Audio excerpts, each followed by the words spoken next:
मैं एक बार आसिफ रिजवी साहब इस संभावना पर आपसे, इस आशंका पर आपसे बात करूंगा कि अगर ऐसा होता है तब ईरान के लिए क्या स्थिति होगी। ठीक है कि आप अमेरिका से निपटने के लिए तैयार हैं, इजराइल से निपटने के लिए तैयार हैं, लेकिन अगर मिडिल ईस्ट की बाकी देश भी इस लड़ाई में साथ आ जाते हैं और इस शर्त के साथ आते हैं कि अब ईरान का मतलब आप एक तरफा हाल कीजिए, या तो उसको ख़त्म कीजिए या वहाँ की हुकूमत को बदलिए या पूरा उनकी लीडरशिप को चेंज कीजिए, तो फिर ईरान ऐसी स्थिति में कितना तैयार है?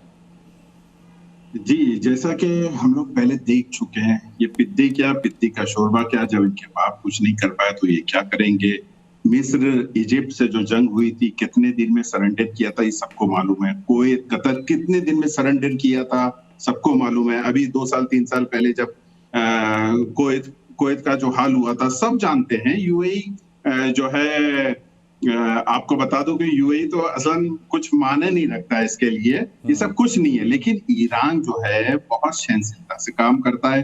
देखिए, ये किसी पे आक्रामक नहीं करता है।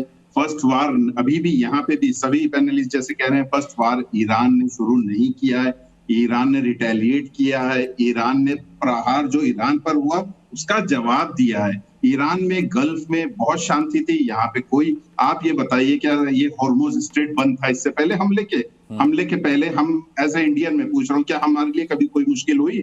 या यूएई का, कुवैत का, कतर का, ओमान का जो साथ में इनके ऑयल निकलता है बहुत सी जगहों पे, क्या कहीं पे कोई प्रॉब्लम क्रिएट हुई? क्या हमने सुना? लेकिन ये क्रिएट कहाँ हुई? मैं बहुत साफ, देखिए थोड़ा सा जज्बाती हो जाता हूँ मैं कहने के लिए। देखिए, हमको ये समझना पड़ेगा ना, हमको सऊदी को, यूएई को, कतर को, कुवैत को ये समझना होगा कि अमेरिका जो वेपन्स, मॉडर्न वेपन्स के नाम पर जो अपनी इकोनॉमी बनाता है, जो अपनी मार्केट करता है और जो मार्केटिंग करता है, वो ईरान के नाम पे करता है कि ईरान ऐसा कर देगा, जबकि ईरान ने कभी नहीं किया है इन पे, अब आइंदा भी नहीं करेगा। अगर ये अपने आप को खींच लेते, कायदे से पीछे हट जाते या अपनी बेस नहीं देते या इसमें शामिल नहीं होते तो कुछ भी नहीं करता ईरान। और देखिए, फिर मैं बता रहा हूँ, ईरान अब भी अटैक कर रहा है तो इंफ्रास्ट्रक्चर को खराब नहीं कर रहा है, लेकिन जब ईरान तो आसिफ रिजवी साहब, आप दुनिया को आर्थिक मंदी का डर दिखा करके ईरान की ताकत का एहसास करा रहे हैं, कुल मिलाकर के ये हो गया ना मामला।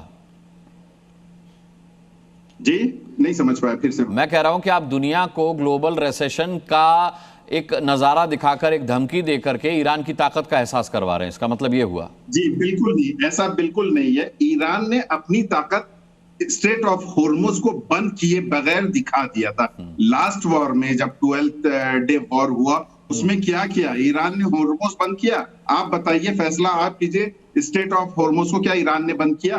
पिछले 45 से 50 साल से ईरान में खामनेई साहब का शासक है, कभी उन्होंने बंद किया इकोनॉमिकली? कोई इकोनॉमिकली प्रहार किया? आप बताइए ना।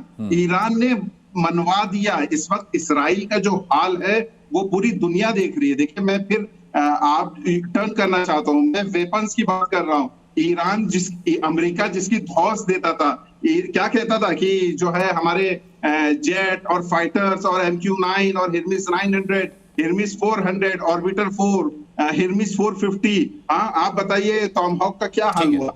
ईरान ने सबको गिराया, जिसके बड़ी बड़ी कंट्रीज जिसके लाइन में लगी थी कि हमको जो है F-35 ठीक है। आसिफ रिजवी साहब, फिर भी मैं ये कहूंगा, एक कहावत है कि never under estimate the enemy.